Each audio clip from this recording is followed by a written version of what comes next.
Once again, I'm handing hosting duties for this episode to our good friend, retired Rear Admiral Mike Nasty Manazir, a former Tomcat pilot, as most of you know. He's got a great story about his cable guy. So over to you, Nasty.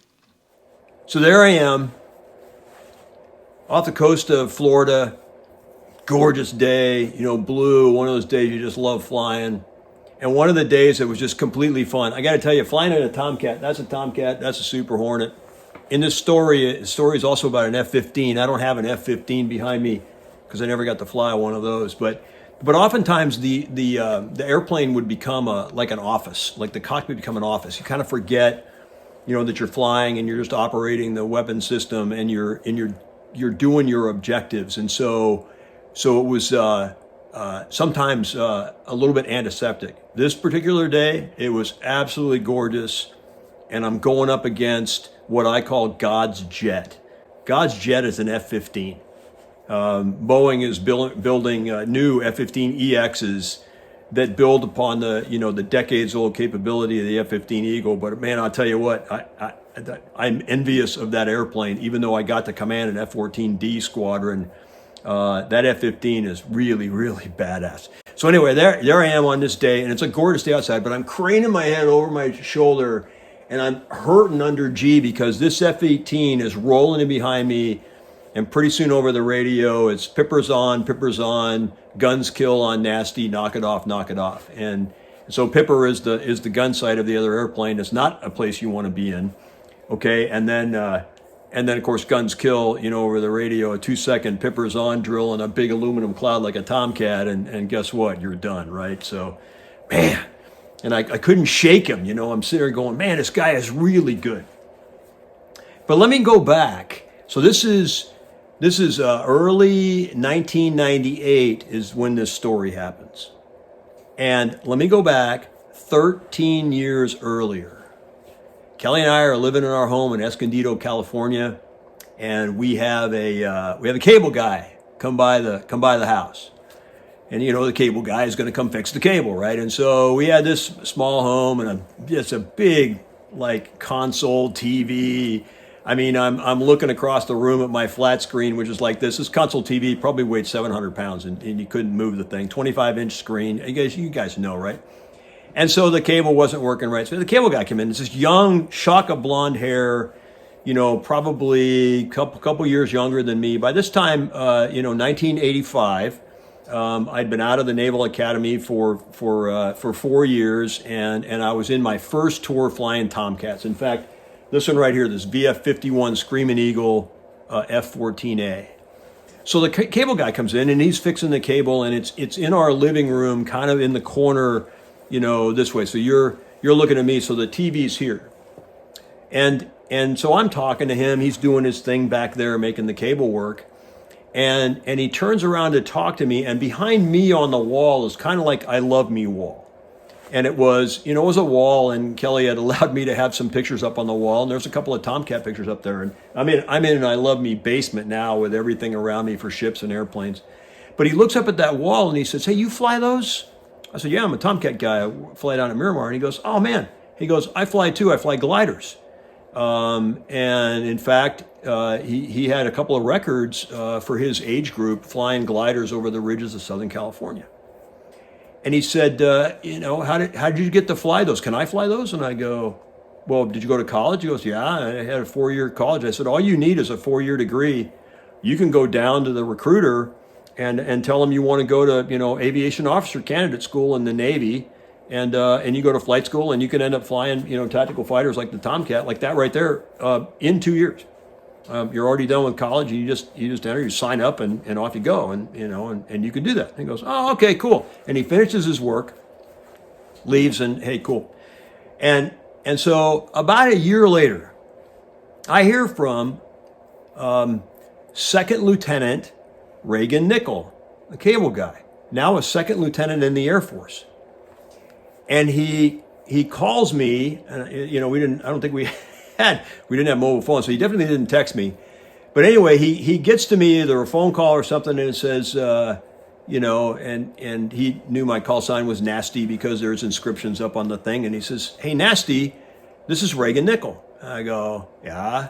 He goes, I was the cable guy in your house. Oh, yeah, yeah, yeah.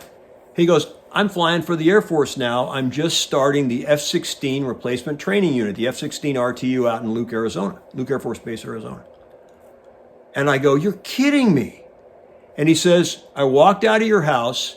I went directly to the Navy recruiter in my cable van.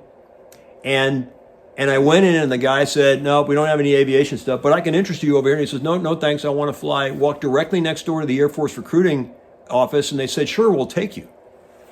He went to Air Force candidate school, whatever, and he graduated from there. And he went to normal flight school in the Air Force where they fly little T-37 airplanes to start with, then F-5s or T-38s to learn. And then he was good enough to be selected for F-16s. He was going to fly F-16s.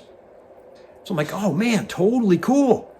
And so he goes, hey, thanks. I mean, that day, when I turned around and I looked at your wall and stuff, I said, I could do that, and he's okay, cool. So there he is flying F-16s.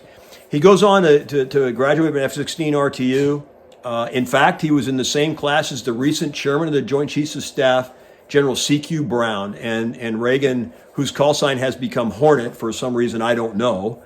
I'm sure it's not Super Hornet unless maybe a Super Hornet kicked his ass in a gunfight or something.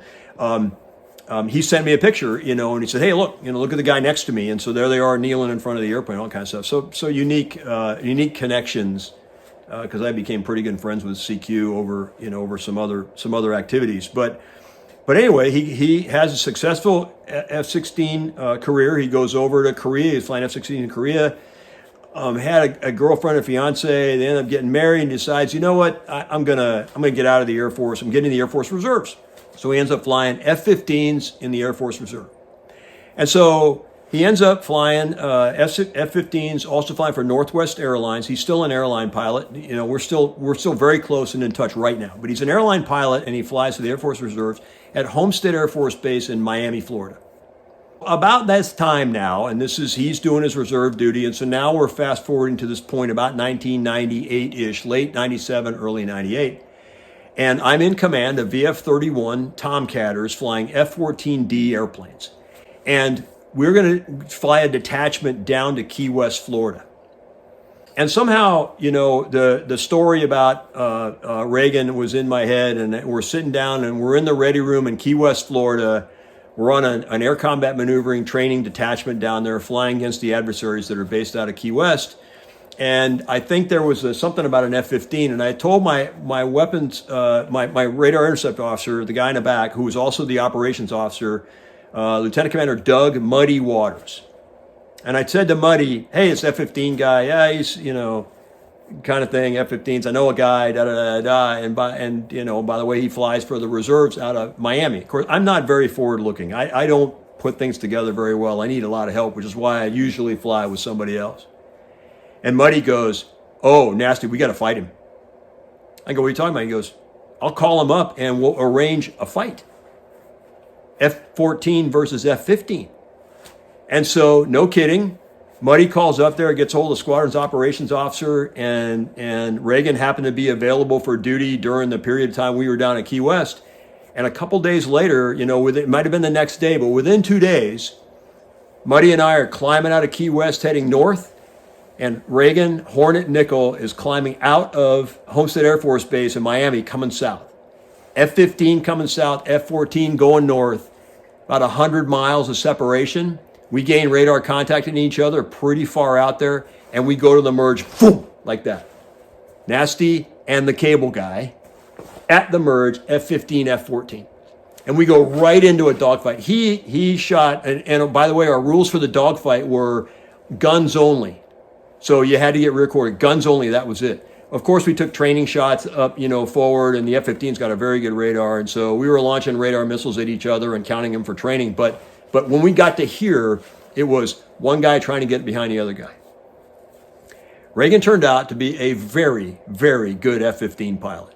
And so that first set of turns, the fight you do against an F-15 is you go two circle, normally with a guy because you're kind of evenly matched. And actually you can go one circle with him And what I wanted to do was, I really wanted to get aggressive. So as soon as he reversed across my tail, I reversed again to go one circle with him, which is nose to nose like this, horizontally like this. And I dug very, very hard. In fact, I made a mistake. I pulled so hard that I ran out of a bunch of energy, and all he did was he leveled the wings, extended, and went up like that, came down on top of me, and then I did my best defense flops, looking over my shoulder, and he gunned me. So the cable guy gunned Nasty on the first engagement. We set up for 2 more engagements, 300 knots, heading a certain cardinal direction, 1 mile apart. You call it go. And I won the next one by gunning him. This time a little smarter, a little bit less aggressive. So the guy, older than him, I gunned him. We set up again, third one, fight, just like you might imagine in the story, totally neutral, and kind of like Top Gun 2, the movie where Rooster and Maverick are spinning down, yelling at each other, come on, you bail out first, you bail out first. No, I'm not. We weren't that close, but it got to be that kind of a spiral, because once you run out of airspeed in both airplanes, you're fighting each other, you end up nose down in a spiral trying to get behind the other guy. You're pulling up and slowing down, he's pulling up and slowing down, but it looks like a spiral. And we got all the way down to the hard deck, which is 5,000 feet above the water, and we both had to avoid the hard decks. We get like this, we kind of go around like that, and it's obvious we're pretty much out of fuel, so we had to stop, knock it off. Reagan told me later on he was really low on fuel, so that means he was using more afterburner than me, which is good, but that means I had to make him use some more power.